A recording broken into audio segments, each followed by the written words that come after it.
دو لوگ T V پہ anchor تھے، دو لوگ، ایک دنیا نیوز پہ تھا، ایک سچ نیوز پہ تھا. دونوں نے تقریریں کرنا شروع کر دی ہیں. ایک نے داڑھی بڑی کی ہے، دوسرے نے بال بڑے کیے ہیں. ایک نے عمامہ رکھا، ایک نے جناکیب رکھی ہے. اور لباس کا مذاق، عمامے کا مذاق، ابا ہے قبا ہے، یہ لباس صاحب و زمان ہے. حلیے بدلنا اس لباس کے، رنگ برنگی چیزیں اس لباس پہ رکھنا تاکہ مذاق اڑایا جائے. یہ بھی ایک طریقہ ہے عمامے کے مذاق اڑانے کا، کہ آپ ایک بندر کے سر پہ عمامہ رکھو. مذاق بندر کا نہیں، مذاق عمامے کا ہے. ایک نااہل بندے کے سر پہ عمامہ رکھا جائے.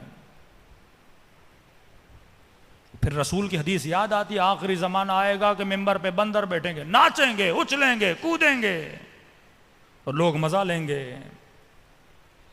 چلو بات یہاں تک ہوتی تو بات کافی تھی، لیکن پھر اسی ممبر پر اب دیکھو، پہلے وہ ذاکر باز، وہ خطیب باز جو علماء اور مراجع کی توہین کرتے تھے، بندہ کہتا تھا چلو مولوی نہیں ہے نا، مولوی دشمنی ہے، اس کو حسد ہے، بغض ہے، جاہل ہے. لیکن اب صاحب امامہ اگر مرجع کی توہین کرے، اس سے بڑا تو کوئی خائن نہیں ہے نا، کہ صاحب الزمان کا لباس پہنے اور امت کے علماء کی توہین کرے.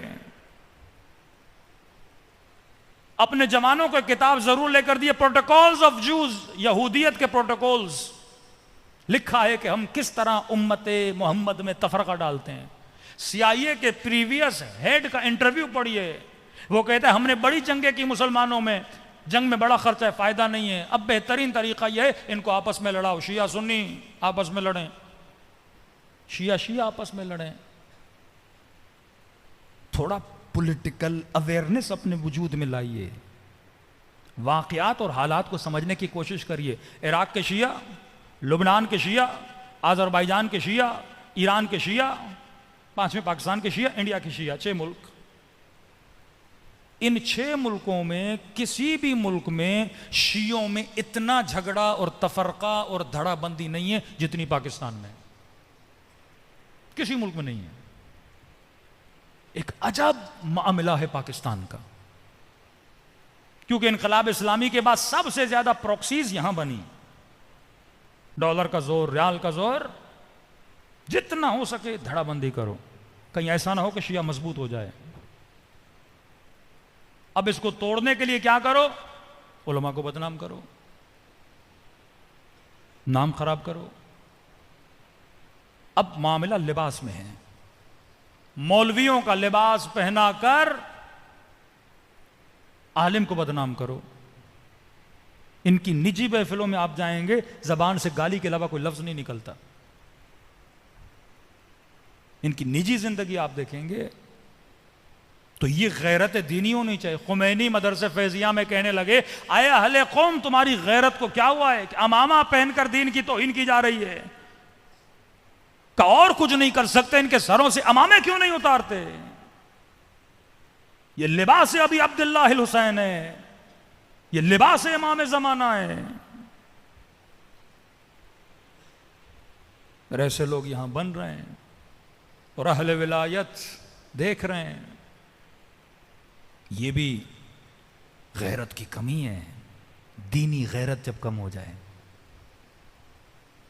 اور وہن عالم، وہن مذہب، مولا فرماتے ہیں ہر گناہ کی معافی ہے، توہین مذہب کی معافی نہیں ہے. توہین مذہب کا صرف یہ مطلب نہیں کوئی علم کی توہین کرے، کعبۃ اللہ کی توہین کرے.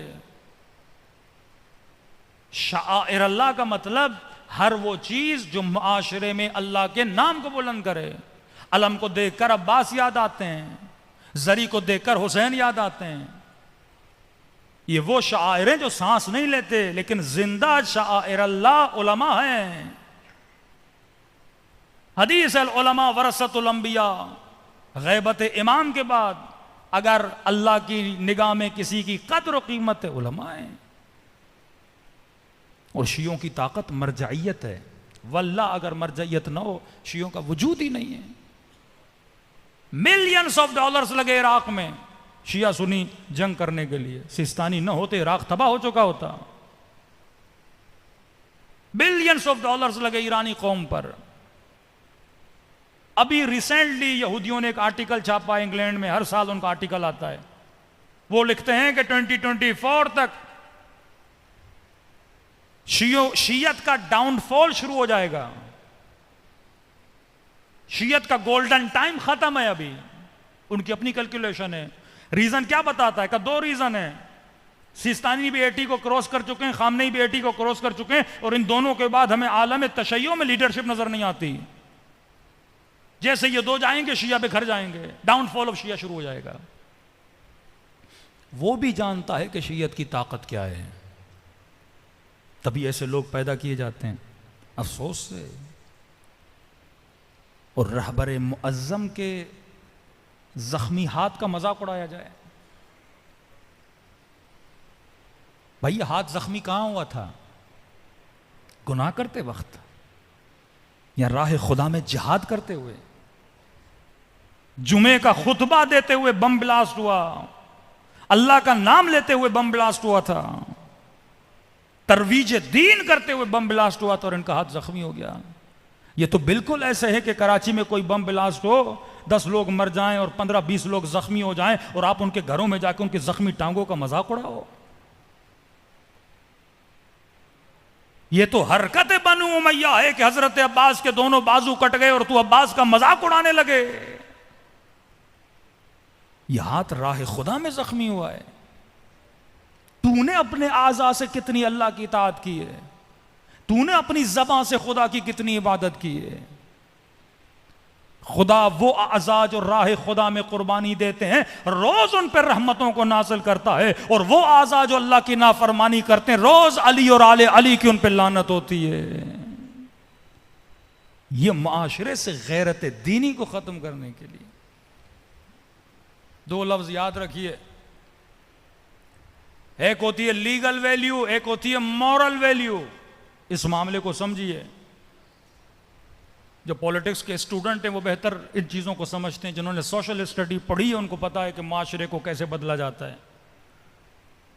امام خمینی ولی فقیہ بنے نہیں تھے، پر اس سے پہلے ولی فقیہ تھے. لیگلی نہیں بنے تھے لیکن مورلی لوگوں کی نگاہوں میں ولی فقیہ تھے. Moral value. اور یہ بڑی خطرناک ہوتی ہے. آغا خامنئی لیگلی ولی فقیہ بنے تھے لیکن ایران میں ابھی مورلی نہیں بنے تھے. اور جب موسوی اور احمدی نژاد کی لڑائی شروع ہوئی ایران میں، اس وقت دنیا نے کہا اب خامنئی مورلی بھی ولی فقیہ بن. مورلی کا مطلب کیا؟ کہ آپ کو ایک لیگل ویلیو دی جاتی ہے لیکن مورلی بھی لوگ اس مقام کو اتنا سمجھیں اور آپ کی اطاعت اتنی کریں. کہ یہ جب آغا خامنئی نے تقریر کی کہ اے خدا، اے امام زمانہ، یہ حکومت میرے پاس ہے، اب بدن ضعیف ہے، ہاتھ کمزور ہے، مولا اب ملک ہاتھ سے نکلا جا رہا ہے، اب ہمارے پاس آپ کے علاوہ کوئی نہیں ہے. ان کے ان جملوں نے پورے ایران کو روڈوں پہ لایا، اور وہ جتنا فتنہ تھا اس فتنے کو کیا ختم کیا. دنیا نے کہا نہیں، اب خامنئی مورلی بھی اتنے مضبوط ہو چکے ہیں، اگر یہ کچھ کہیں تو یہ قوم نکلنے کے لیے تیار ہے.